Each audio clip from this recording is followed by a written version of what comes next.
The report, commissioned by Cricket West Indies to examine the senior men's team's first-round exit at last year's T20 World Cup, has been made public.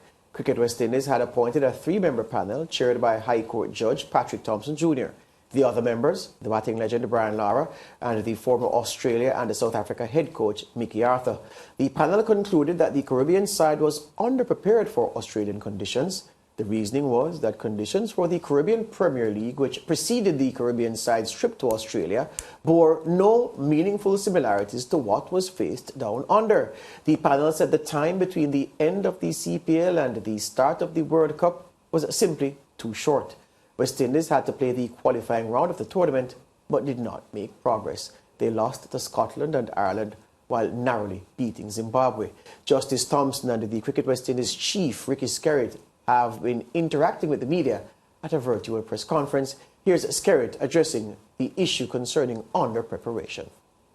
To say that it is in fact a desired or aspired situation. Ideally, we should get optimum acclimatization. The reality is that what compounded this situation was that not only was there no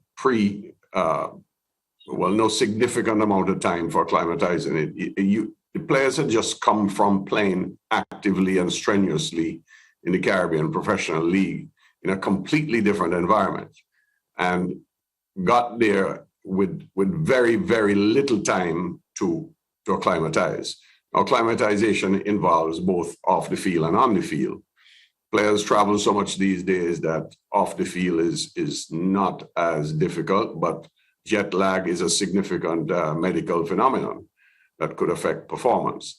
However, players are learning to adapt very, very quickly in terms of their sleep patterns and so on. The issue is really the types of cricket environments, the pitches and so on. So you need to get some simulated preparation.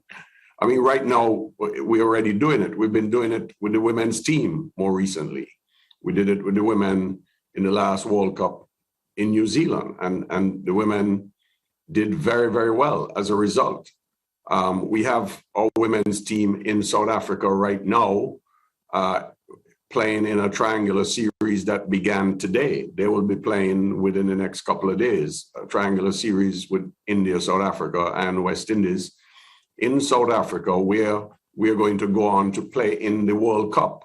World Cups are happening with women as well, and of course with youth, with girls for the first time right now, and boys. So it's a tremendous amount of work involved, preparation, investment, camps, both at home and abroad. But it has to be done. The problem with the men is the windows of opportunity are extremely tight. There's just so much cricket.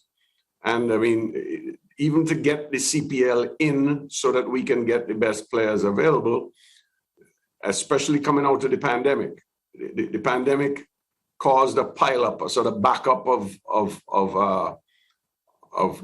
deferred matches and leagues and bilateral tours that brought a peculiarly difficult situation this time around. Now, the panel heard from the individual players who were part of the World Cup squad, and Justice Thompson shared some of the reflection garnered from those interactions with the players. But this report wasn't directed at finding as a fact that transparency and accountability needed work. But insofar as a lack of trust by the players, I think it's just more a lack of trust and confidence. They may have felt, and I think we made it clear in the report, whether rightly or wrongly, that there's this inherent tension between employers and employee, and that is the nature of the trust. I cannot, of course, because these were confidential consultations, I cannot in this forum simply say player A or player B had a particular grouse with administrator X or Y. That'd be wholly inappropriate. What I can say, though, is that it is the sort of tension that is inherent in any employer-employee relationship, and that sort of tension is magnified when you're in sports, and it's even more magnified in any sporting arena when your team loses. That really is all it boils down to. Your thoughts? Well, it's a lot to digest because the document, as I said at the top of the show, it's 12 pages long. You know, the conference is ongoing right now. What I will say is, from the short-term plans, I am for the group of players, the 30 to 35, because what I got from that particular point is that we're already planning for the 2024 World Cup, which I would think that would have been happening already. So one of the recommendations coming from the report is that let's start planning now. We don't expect to have this random player just come out of the blue. You know, let's use what we have right now. Let's integrate the youngsters and let's start getting them in the mind frame of the World Cup. I think that's a great idea. Another thing that they said, and I like, is having a discussion with players about their availability. Because too many times I've sat on the show and randomly heard that particular players will not be available at, you know, just right before a tour, you know, players pulling out. And I understand there are situations, there are always exceptions to everything.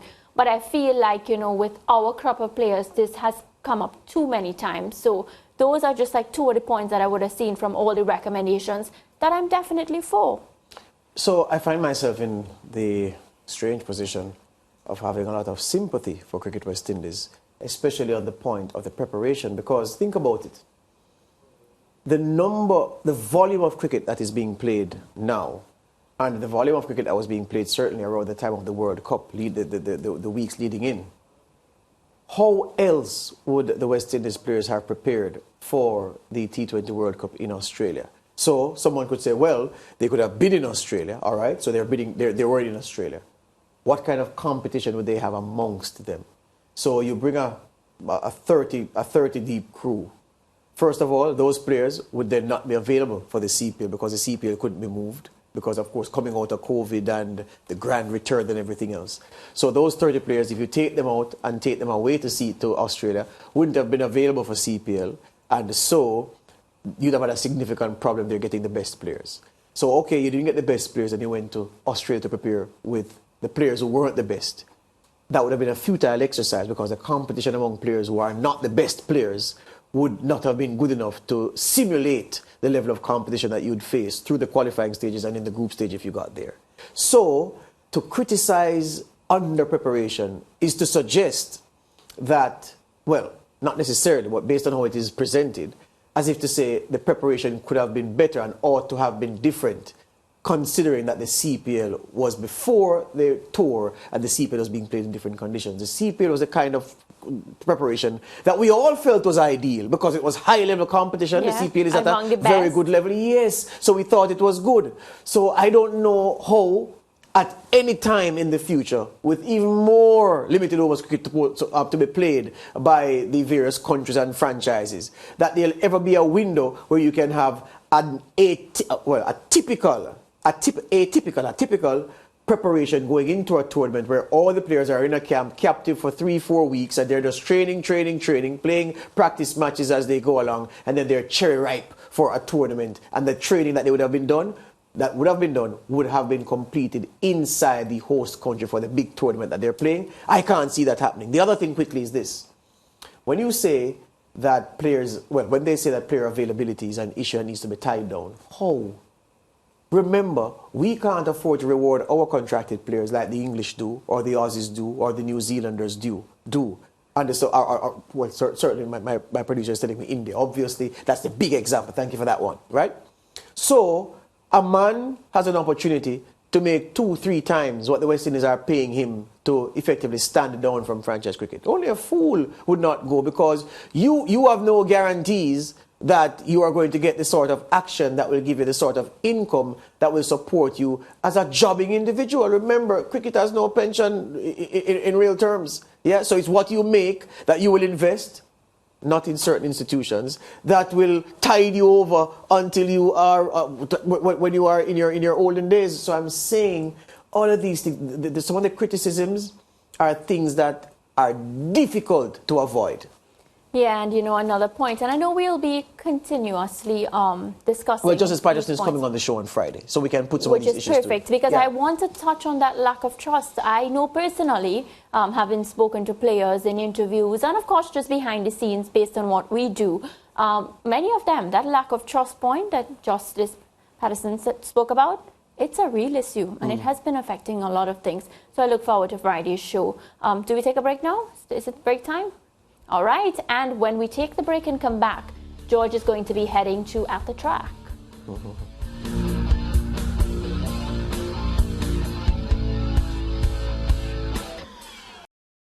Thank you for watching SportsMax on YouTube. Don't forget to like, share, subscribe, and click the notification bell to stay informed.